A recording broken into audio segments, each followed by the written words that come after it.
Ryan, Howdy. what's up, buddy? Not much. Hanging out with the new Marlin 6. Yeah, we're back for another weekly podcast. Today we're sitting here with the Trek Marlin 6. It's 2023. It's in April, I believe. Yes, it's still April, so this bike is currently on sale. But this has always been one of our more popular selling models as far as our entry level mountain bikes go. So I thought maybe we would take tonight to talk about the Marlin 6, since it's normally our recommendation for new mountain bikers or somebody looking to get into the sport, and kind of talk about the pros and cons. Most of our customers listening, or some people might be new to the sport, but even if you're riding and maybe you've got your full suspension bike or your second, maybe some good information you can parse to pass along to your friend or whoever else that you want to try to get into mountain biking. So pretty cool. You just built this guy up. What were your first impressions? Nice bike out of the box. I like the color of it. A little bit of blue on blue, so that's pretty cool. Everything went together real nice. It's got a nice 10-speed Dior setup for the drivetrain. Connection wheels. Nice Bontrager Comp XR2 tires. It's a pretty good package out of the box for what is this thing running right now? If it weren't on sale. The normal price one's $849. So Nice. I think that's what you would happily sell them at $849 to our customers all day long. And the reason being, you can find mountain bikes. We've got like a Jamis Divide out there for $599. It's got a 3x tourney. And the reason if someone's going to actually be mountain biking, we try to at least get them up to the Marlin 6 is kind of the starting price point and the starting level of bike for anybody who wants to actually hit some mountain bike trails. Main reason being it comes with the 1x drivetrain. That's important.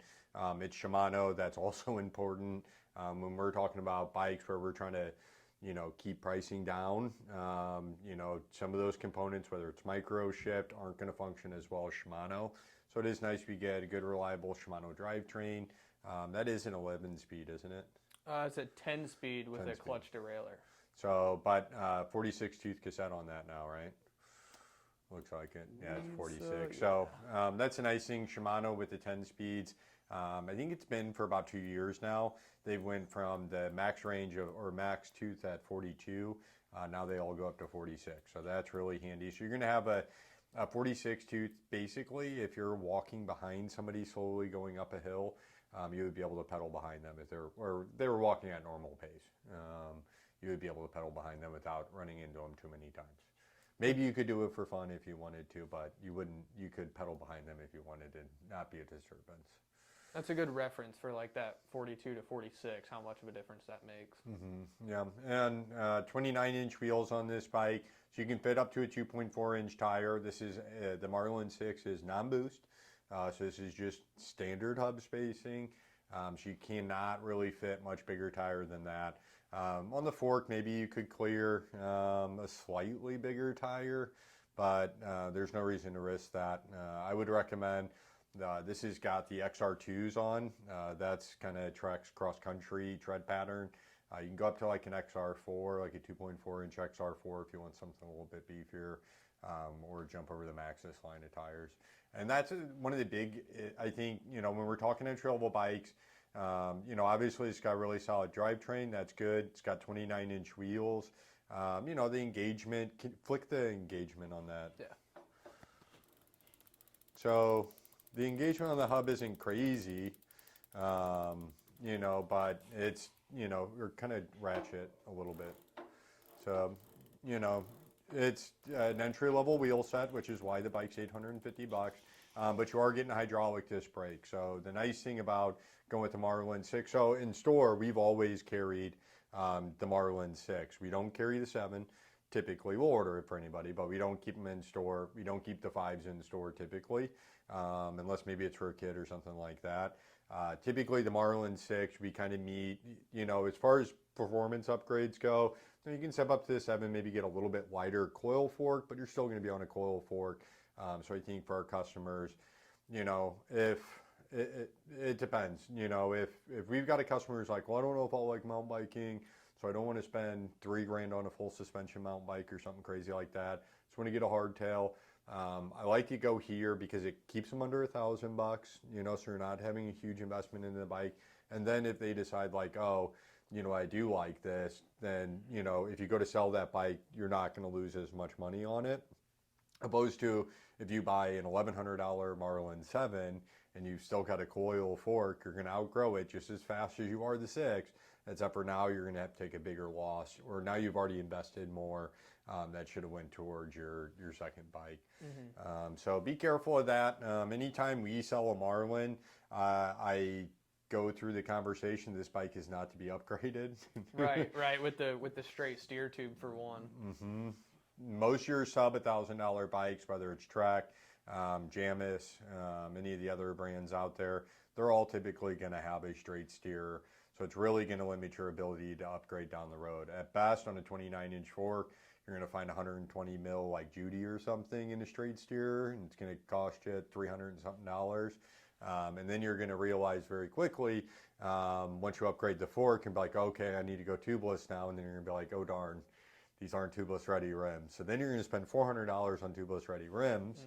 And then you're going to be like, okay, this is all great. Now I need a dropper seat post. And then you're not going to be able to do that either. So without spending another $300 on a system that'll work with this bike. Right. This is your great like sub $1,000 bike. Walk in the bike shop and you want to go hit the trails, and you're going to be set up with everything you need to go for a year or even more, however long you want to ride with this bike. The straight shot head tube is kind of a good indication. Like when you want to start upgrading the fork and you're like, oh, I would need a tapered head tube in that straight slot. I almost feel like they do that on purpose to kind of nudge you towards like, hey man, you're probably getting up, into a pay grade where you should have a nicer bike with it, the way you're riding, if you're trying to go for, a tapered head tube. I feel like they kind of don't allow that on this bike to kind of nudge you towards a bike that you should be on if you're getting to that level. Absolutely, yeah. And this is a coil fork, so a coil fork is not going to be able to withstand, big drops, any aggressive riding. You'll be able to mountain bike with it, but you need to keep your. I don't know what's going on here. You need to keep. I lost my ability to do any zooming. That's okay. A little bit of production error there, but no. It's not a fork you should really be abusing much. So this is a bike that the wheels are meant to stay on the ground. If you're pulling if you're getting the wheels off the ground on this bike, you're probably going to destroy the fork pretty quickly. Right, that fork will go over potholes, sticks, rocks, and roots all day. But when you start jumping on it, it gets a little stressed out. Yeah. So that's kind of maybe some of the downfalls of the bike. I think whenever I sell these bikes to customers in shop, because I know it really aggravated me when I bought my first mountain bike. I spent like $550 on it. It was 26er with a 3x. It was ridiculous. Yep, I did that too. And $500-600. Yeah, nobody told me. The guy at the shop didn't say like, hey, maybe you should save up and get a little bit nicer bike. So we have that conversation. We make sure our expectations are met. Often we sell the Marlin 6 as a bike that's going to go around the subdivision. Even if people aren't going to mountain bike with it, I like them having the 1x. I like them having the hydraulic disc brakes, because it's going to be a problem-free bike. That the whole system, your drivetrain, having that clutch derailleur on there is going to keep everything nice and tight. Things are going to stay in adjustment better. And then obviously with the hydraulic disc brakes, they're going to self-adjust in. So that's all really cool stuff. What would you say, do you remember, obviously thinking back to your first bike, what are some positives about this bike that, so let's say somebody just bought one, they just got home with it, and they're like, did I buy the right bike? Did they buy the right bike?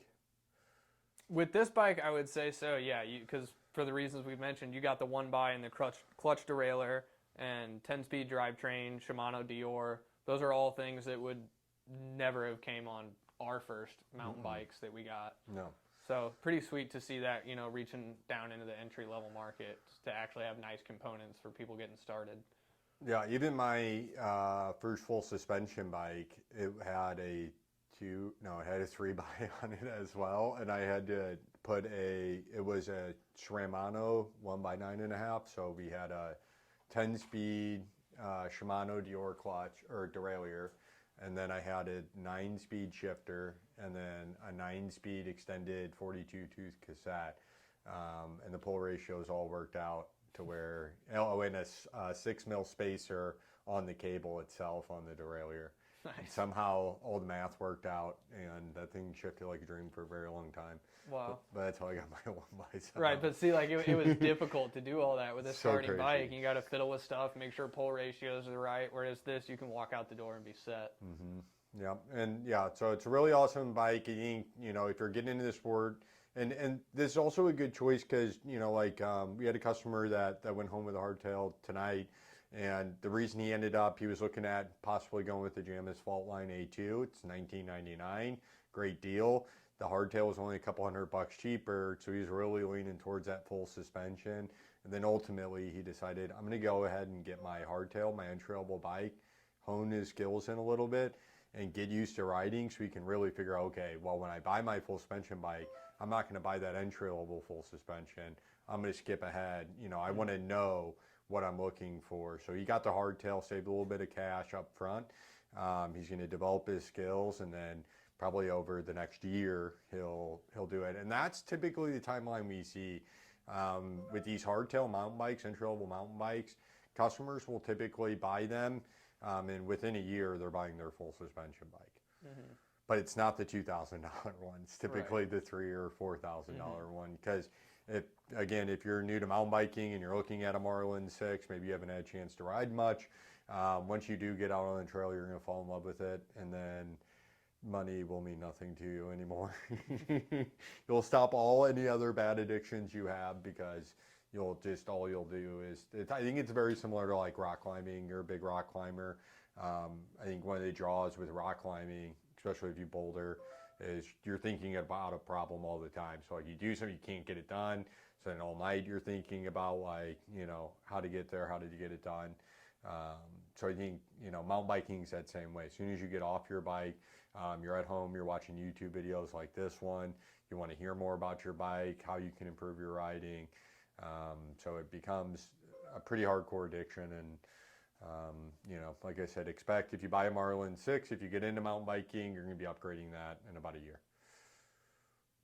Yep. So get the 6, don't get the 5, don't get the 7. So the difference, so the 7, the drivetrain's really going to be a negligible upgrade. The biggest kind of upgrade going to a 7 is going to be having, I really wish we would unplug that thing. The beeping, yeah. I did it last week too. Yeah. When I do my watch videos, I put because it's just me, so I put one of the mics by the grandfather clock in there. Yeah. So it just goes tick, tick, tick, tick. Go ahead and unplug that, actually. Where's it plugged in at? It's there. I'll get it. Solid. That will drive me insane. But yeah, no, I would say if you're buying an entry-level mountain bike, you know, maybe It's not going to let up. maybe it still has juice somehow. Just throw it in the sink, yep. No more beeping at the mountain bike shed. But yeah, maybe plan on upgrading that at some point. You know, like I said, don't put money into it. Things to put money into on your entry-level mountain bike, though. Put money into nice tires. So whether that's, you know, the XR4s are great, or get a nice set of Maxxis. If you put a fresh set of rubber on any bike, I don't care if it's a Walmart bike, it's going to feel way more capable than it initially did. So new rubber. Sure. You could get some pinner pedals if you wanted to. Yep, get nice pedals. Yep. Grips. Contact points, really. Yep, saddle. Get an ergon saddle. Ergon saddles are the SNIS. That's what you want to get, ergon saddle. Most everybody's going to need a medium large. Some people might need a smaller one. But yeah, get things that you can transfer over to your next bike. Don't waste money. Don't buy a tubeless wheel set for this bike. You know, if your riding style is more cross country and the geometry, this bike's got a 69.5-degree head tube angle. It's meant to pedal and it's meant to go flat. So if that meets your style, then for you, maybe it's worthwhile putting an air fork on there, something a little bit nicer. But hold off on doing that. If you're buying a new fork because you want to be able to go off drops, then you need to upgrade your bike. If you're getting a new fork because you really enjoy your Marlin, you're putting in, you know, 20 miles of cross-country miles or so, 25, 30 miles, something like that, the air fork could be a really good investment for that person. But yeah, if you're looking for a higher performance, then you need a new bike. Do not upgrade this bike. I mean, I look everybody in the eyes when they buy it. So I'm like, I'm going to try talking you out of spending any money on this bike, if you try. So I give them that warning. And I don't know if people go somewhere else and get it upgraded after I say that or if they listen. But yeah, I think, this is a bike you can get into for under $1,000. If you want to get something that kind of, that's why I tell customers as well, we're kind of at this $850 price point, or this kind of just barely sub $1,000. But the next jump up is really at about 1,500. So, unless you're planning on doubling, and then once we get to 1,500, we're very close to that full suspension. So then it's like, do we jump into a full suspension at that point? Any tips for anybody riding a hardtail mountain bike, things to keep in mind to make their ride maybe a little bit nicer? It's a great bike to just really drill in effective pedaling techniques and, keeping the back wheel up over, rocks and roots. That'll help with a full suspension whenever you get that technique down to kind of stay light on your rear end. It's a great solid bike to really just get out there and just get a lot of time on it to drill in the basics. 'Cause that's what it comes down to, is just time on the trail. And this is going to get you, this is going to allow you to access that time on the trail for that sub $1,000 price point. Yeah, I mean, it gets you riding, and that's the thing. The Marlin 6, I have an inability, I cannot tell a lie.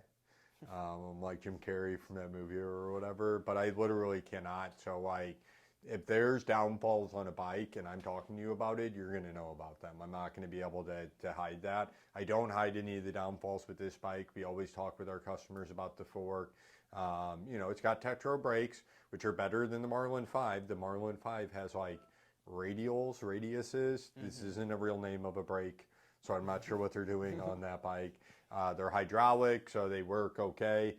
Tektro is a little bit of a step up from that. Ultimately, we'd love to see Shimano brakes on a bike at this price point, but it would then bump us up into another $100 or so to get Shimano's on there.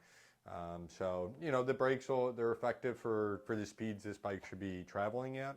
I think if you think you're going to get really into mountain biking, maybe look at spending $1,500 on a bike. If you think it's something you might do once a month, a couple times a month, maybe you just don't have $1,500 to invest in a bike right now and you just want to go out and ride.